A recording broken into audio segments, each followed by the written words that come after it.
Assalamualaikum warahmatullahi wabarakatuh. Bismillah walhamdulillah. Ayah bunda yang dirahmati oleh Allah Subhanahu wa Ta'ala.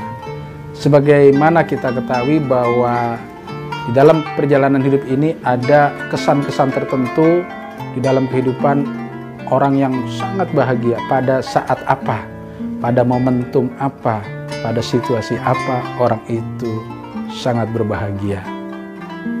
Mungkin pada sebagian yang masih bujang nih, ya, menganggap bahwa momen yang paling bahagia itu adalah momen malam pengantin baru. Mungkin itu di antara mereka para bujangan.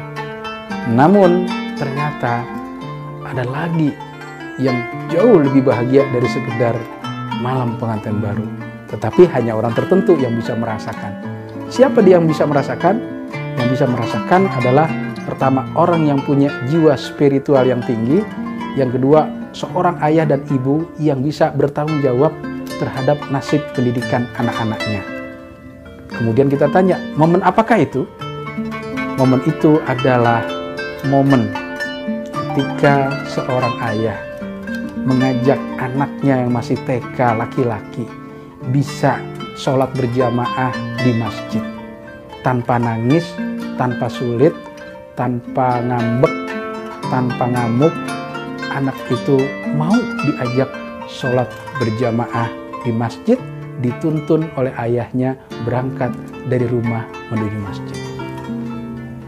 Mudah-mudahan pengalaman spiritual yang pernah saya rasakan itu menjadi pengalaman ayah bunda semua. Dan mudah-mudahan calon-calon pengantin atau para jomblower gitu ya, jangan selalu memikirkan bagaimana nasib pengantin baru, tetapi juga sudah sejauh mana kesiapan kita di dalam mendidik anak-anak kita. Ternyata persoalan yang sebenarnya harusnya mah tidak berat-berat banget, tetapi untuk situasi saat ini kayaknya berat banget. Seorang tua, seorang ibu, seorang ayah yang bisa membujuk anaknya, membangunkan anaknya, diajak sholat subuh berjamaah yang laki-laki tanpa marah, tanpa ngambek, tanpa melawan.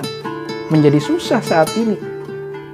Walaupun mungkin orang tuanya sudah berpendidikan S1, S2, atau S3. Padahal dahulu orang-orang tua kita nggak ada yang sekolah tuh. Ayah saya tidak sekolah. Tapi nyatanya para orang tua Betawi tempo dulu begitu mudahnya menggiring anak-anaknya ke masjid. Maghrib, anak-anak kumpul di masjid, di surau, di madrasah-madrasah. Isya juga demikian. Selesai sholat, kemudian berzikir, tilawah, dan sebagainya. Tidak demikian halnya sekarang. Para orang tua yang mungkin ada yang sekolahnya sudah tinggi sampai S3, belum tentu dia punya keterampilan mampu mengajak anaknya sholat berjamaah di masjid. Nah, inilah yang menjadi PR kita bersama. Marilah sama-sama kita punya rasa peduli.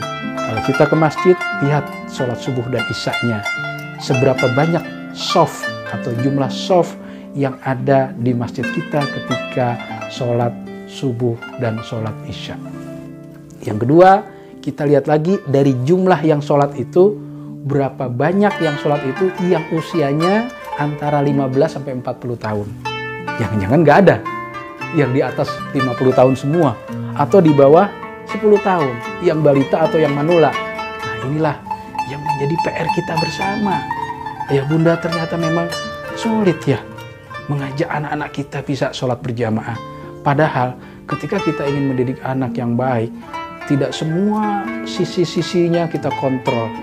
Ada satu titik saja kita kontrol menjadi titik sentral, maka yang lain akan lebih mudah kita kontrol. Satu adalah bagaimana kita mampu mendidik anak kita bisa dengan kesadarannya sendiri. Menjelang maghrib, dia bisa mematikan televisi sendiri tanpa dipaksa, tanpa disuruh. Menjelang isya, dia juga siap di masjid lagi. Setelah isya, dia bisa belajar mengerjakan PR untuk besok di sekolahnya. Kemudian kita mampu janjian bangun bagaimana caranya nanti subuh. Dengan cara apa kita janjian dengan anak-anak kita membangun subuh anak-anak kita. Itu adalah sebuah pekerjaan-pekerjaan yang bisa dikatakan ringan atau bisa dikatakan berat. Tapi faktanya hari ini seolah-olah sangat berat. Mudah-mudahan kita diberikan hidayah oleh Allah Subhanahu wa Ta'ala agar bisa berkorban apa saja dari segala yang kita miliki demi keutuhan rumah tangga kita dan keselamatan anak-anak kita. Mudah-mudahan kita diberikan kesempatan oleh Allah Subhanahu wa taala untuk terus mengkaji ajaran Islam sehingga kita tahu bagaimana cara mendidik anak-anak kita di rumah kita dengan ajaran Islam, dan mudah-mudahan anak-anak kita diberikan kekuatan iman dan Islam oleh Allah Subhanahu wa taala sehingga mereka sanggup menghadapi berbagai macam ujian, cobaan, tantangan, rintangan, hambatan, gangguan, bujukan, rayuan, jebakan yang bisa menjerumuskan mereka ke tempat-tempat yang hitam.